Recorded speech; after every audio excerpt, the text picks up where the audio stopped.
Next, let's talk about vertical growing. One of the best ways to stack functions and make the most of limited space is by using trellises, arbors, or even green walls. You can grow plants vertically rather than outward. Vertical growth not only maximizes your yield per square foot, but also creates beneficial microclimates. For example, a grapevine on a pergola can provide fruit, shade a seating area, and support beneficial insects, all while making your garden more inviting.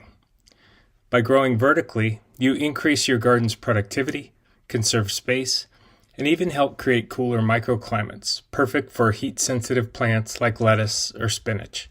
The real magic happens when you combine multifunctional plants with vertical growing techniques. Imagine a fruit tree providing shade, with climbing beans growing up its trunk, and ground covers like thyme or clover enriching soil below.